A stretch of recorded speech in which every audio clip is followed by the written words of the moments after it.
Okay, I'm back with Targaryen Brotherhood, and we have a start cohort. Let's see what happens. We really need to draw cards in this matchup. It's arguable that you should even mulligan for it, but this setup, I don't want to risk drawing into a bad setup. This one is pretty decent.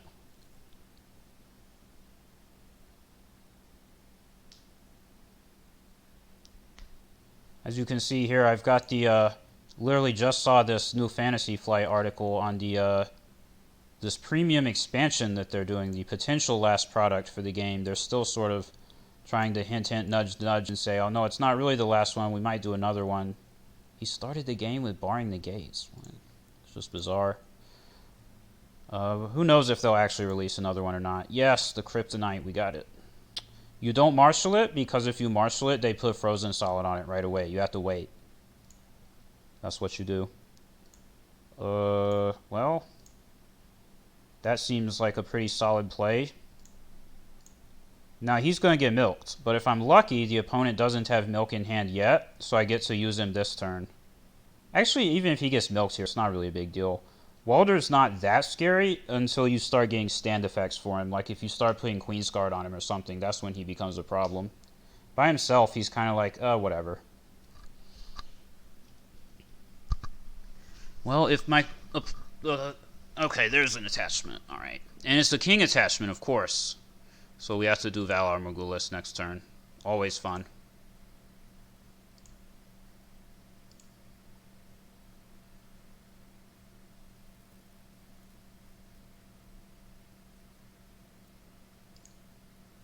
We need to do military first because of Robb Stark. If we do like intrigue or something and use the intimidate, then do military, he will use Robb to stand everything. This way he can only use it to stand Robb himself. And then I can intimidate him again.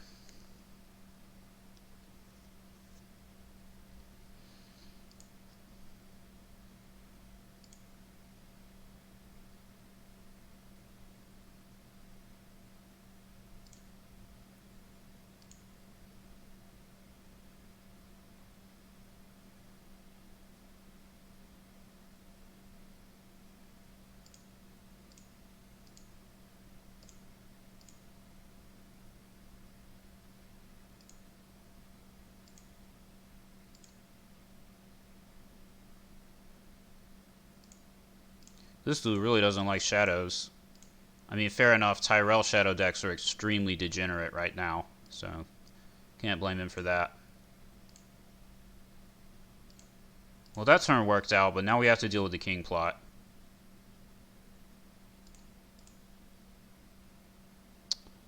Man, I just want something cheap, so I guess we'll take this.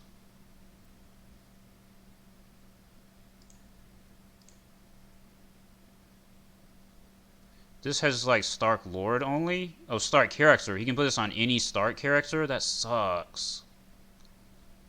Oh, that's disgusting, man. So like even Valar Morghulis doesn't really do much in that case. I thought it had to go on a Lord. Alright. I guess I'll just do At the Gates. Doesn't make me happy at all. Stupid king plot. Oh, he didn't do it! Wow, what a champ. What a man of honor. He didn't do it.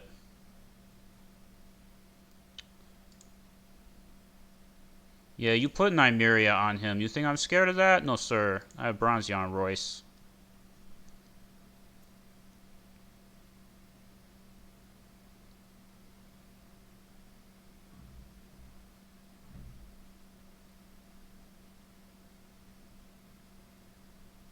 Oh, another one.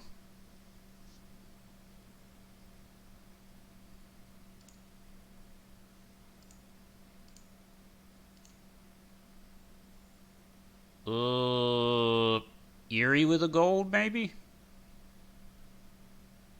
It's either milk or Eerie with a gold. I think I have to go for Eerie. It's just super duper good.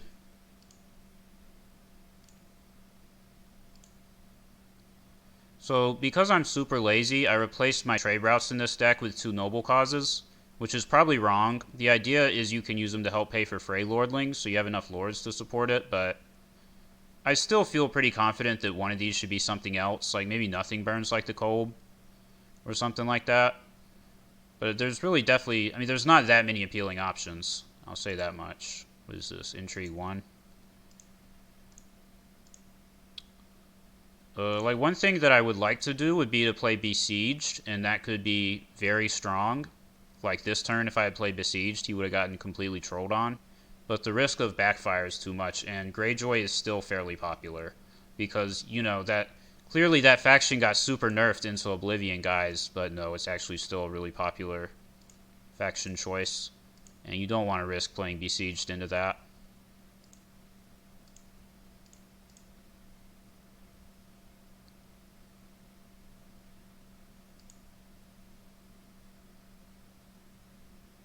Can I block this if I stand Walder?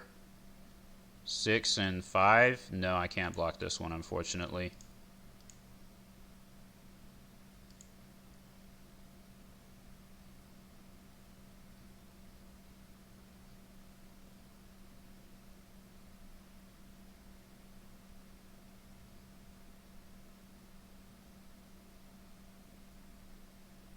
He didn't use his agenda? Interesting. I guess it's not that great in this situation.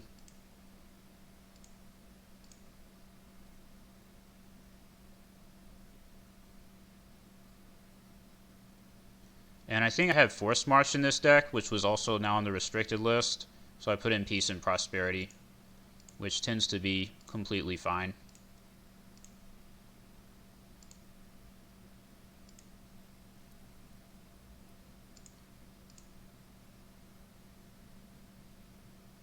Yeah, you kill that Winterfell Steward. Wow, I did that in the wrong order. Oh well, I played myself. Not very good at this game. Looks like a Peace and Prosperity turn. That works. Wyman Manderley. Okay, so now we're going to do Valar if he doesn't have any protection. Of course, if he's smart, he'll have bodyguards. But if he doesn't, then I'm a Valar. Because, like, now all the good characters in his deck are all on the board.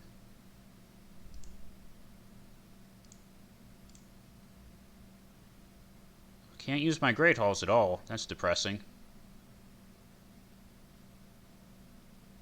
Let's try a Black Market Merchant. Why not? That seems like the right plays for the turn.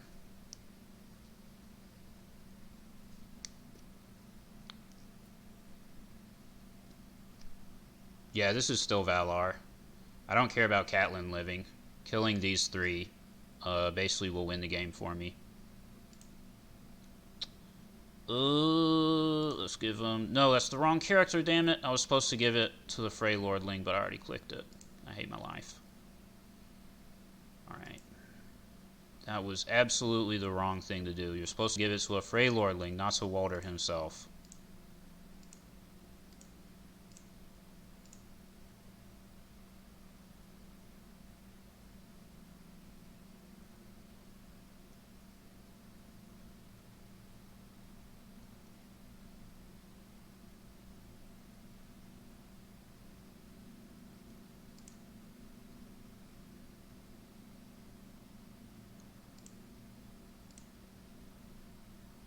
Damn.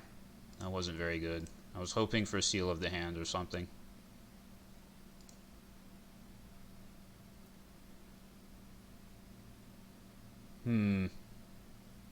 How much do I want to commit to an intrigue attack? Not very much. Let's make it like this. So he has to kneel 2 dudes to block it. Did I have the Hollow Hill last turn and forget to use it? I think I did. I'm not playing very well right now. I'm just not.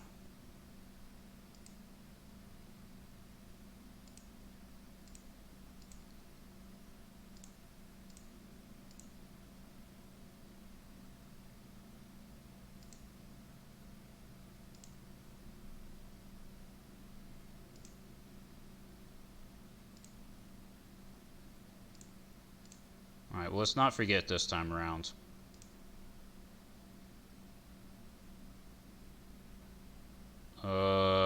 Sure, let's take Angai, I don't know. I'm gonna wait a turn because of return to the fields. I don't think he'll do that. It's a super big brain play if he does return to the fields. Like, I'm thinking it might be... No. That's the thing, is it's not to where I need to do it right now. I can afford to wait a turn also. So let's do this. Yeah, I kind of figured he might do that, but he has to lose all but one of his 3 big dudes, so it's not that great.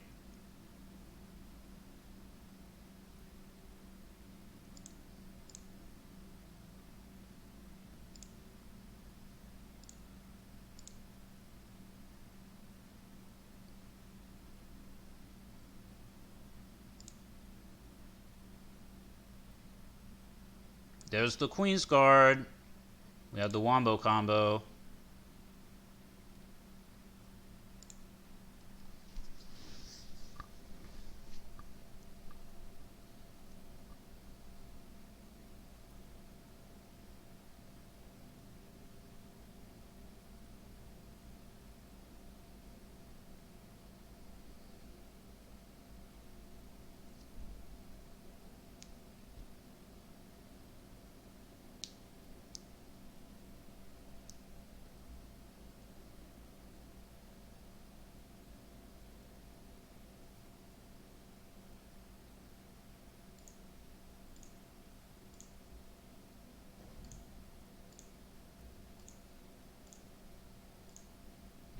Oh yeah, what are you gonna do now? I got the Wombo combo.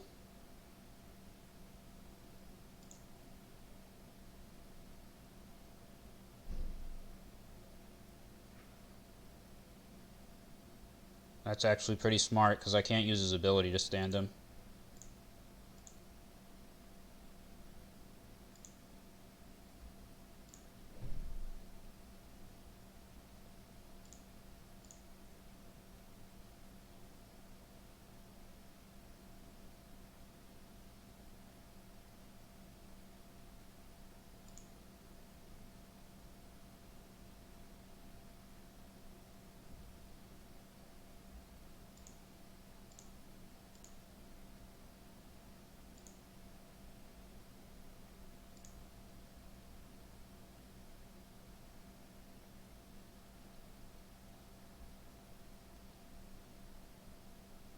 You use that agenda, that's right, don't use it. What are you gonna do with it? You're not gonna do anything. Ah ha ha ha ha, he has to intimidate Angai.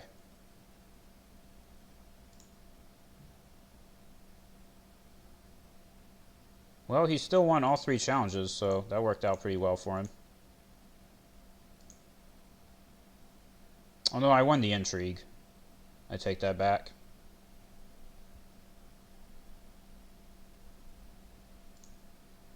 That was a pretty good turn for him, but my turn is even more broken.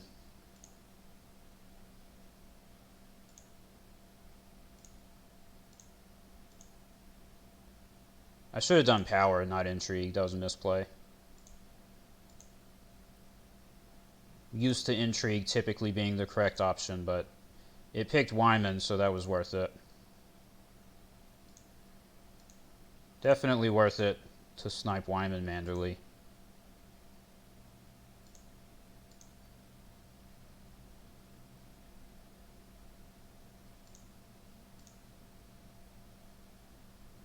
Come on, give me a Lord. Damn. I think I've seriously marshaled all the Lords already. I haven't used either one of my noble causes. Clearly, I know what I'm doing.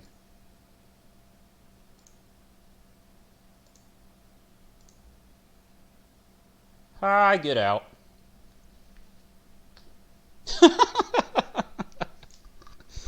Oh, Lord. Well, I guess we got him. It's actually a bit of a wrong play for me. If I had done Noble Cause, then I could play Mance for exactly 7, and his king wouldn't even save him.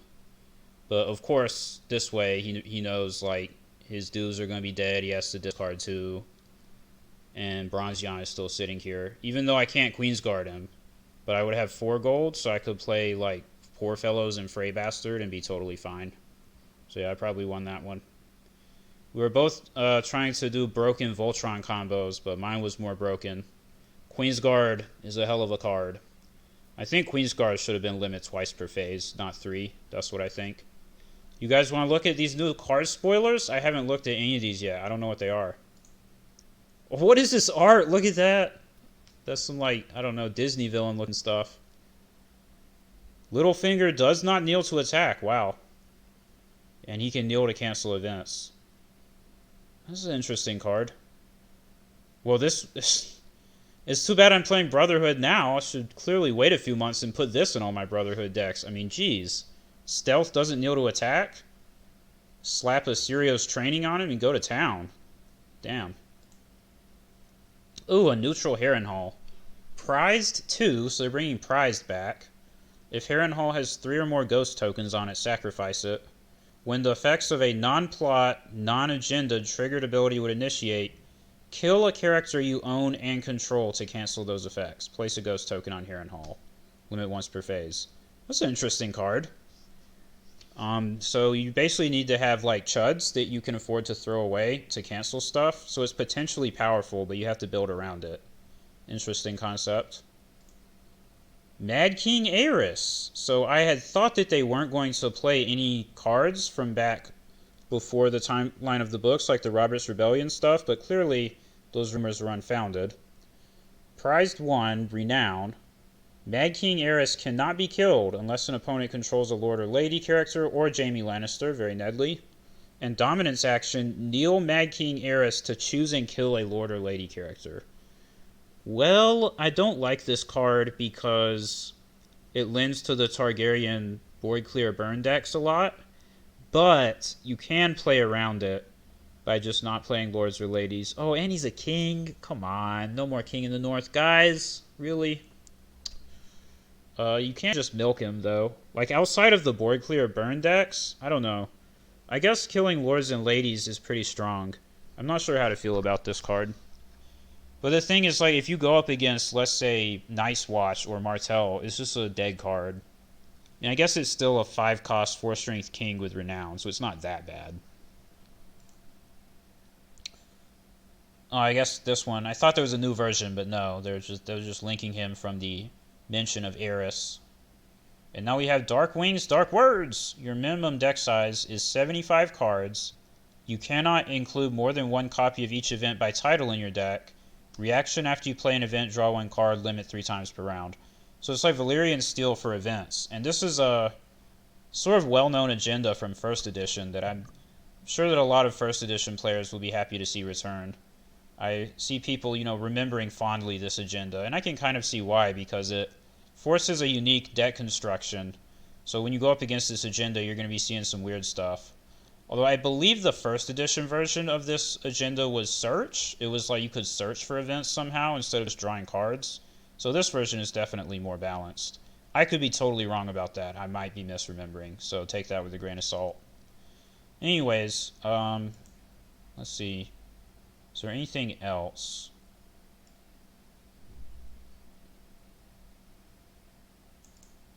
There was some... Yeah, the Long Voyage is back. Minimum deck size is 100 cards. And you have to kneel your faction card and you can draw an extra. So this had to be restricted in First Edition, but it was only minimum deck size 75, and faction kneel didn't exist. And in this version, it might not need to be restricted because draw might be quote-unquote solved to like enough of an extent that just drawing an extra card every turn isn't as busted. And minimum deck size 100 is a real drawback, I think. I do think that, like, getting up past 75 all the way to 100, you're going to have to start putting some subpar cards in there. It's going to be harder to find your, whatever broken cards you have in your deck that you use to win. Like your Victarion Greyjoy and that type of stuff. If you have a 100-card deck, you have a much more significant chance of playing a game where you just don't draw your Victarion. Or you don't draw your, like, Cravens and stuff like that. The Catelyn Stark is coming back. Action during an intrigue or power challenge in which you're the defending player. Put Catelyn Stark into play from your hand, Nelt, participating as a defender. At the end of the phase, if Catelyn Stark is still in play, return her to your hand. Okay, well, this is at least an auto-include in every Stark deck, at least one copy, if you're not using either of the other versions. So the other two versions are probably still fine and usable, but if you don't have any particular reason to run one of the other two versions, I think every Stark deck just has one copy of this in it, because it's like Dolores said, except it's better. We have the Hatchling's Feast. That's disgusting. No thank you. Sky Cell. I wonder if these are all first edition cards. I know a lot of them are. I'm not sure if they all are. Wintertime Marauders. Oh, geez. Wintertime Marauders is disgusting. Okay. Sky Cell, Terminal, 2 cost, Forced Interrupts. When attached character's controller would draw one or more cards, kneel attached character, then that player draws one card instead. An attached character gains action, kill this character, cannot be saved. When attached character... So you can use this to kneel opponent's characters when they draw. Right? It's a forced interrupt, and you put it on their character, and if they draw a card, then that character has to kneel. And then they still draw a card. But that's interesting. I think it seems a little bit too specific to really see any use, but interesting idea. Wintertime Marauders, good lord. So while there are more summer than winter, it can't be declared as attacker or defender. It's a dead card. But reaction, after you win a challenge in which they're participating, if there are more winter plots than summer plots revealed, choose a non-unique card and discard it from play. So, and it's non-loyal, so this goes right into the obnoxious Night's Watch Banner of the Kraken decks. I guess it gives you reason to run winter plots. I don't know if it's actually that worth it. If you're not doing like a winter meme deck. We'll see. But having to run winter plots is still a pretty serious limitation. But I don't know, Greyjoy already likes to run Nothing Burns Like the Cold. Could probably make this work. We'll see. Definitely has the potential to be disgusting. Alright, so Narrow Escape, 0 cost event. Action, put each character that was killed or discarded from play this phase into play from its owner's dead or discard pile. An opponent may discard his or her hand of at least one card to cancel this effect. Wow. Holy goodness. So that's the anti-Valar card right there. Jeez. Alright, well we have a neutral Valar Morghulis counter. And yes, this is still a Valar Morghulis counter because if they flip Valar Morghulis and then discard their hand to cancel it, that's a huge punish. Like, that's still super, super bad for the opponent. With the possible exception of if it's a Shadows deck and, they have 8 cards hiding in Shadows or something obnoxious like that. But that is interesting. I do wonder if we're going to see that played to counter Valar Morghulis. Definitely seems like a strong card to slap in Rush decks if you don't want to deal with Valar. Alright, well, that is enough for this video. We've gone over time looking at these extra cards here.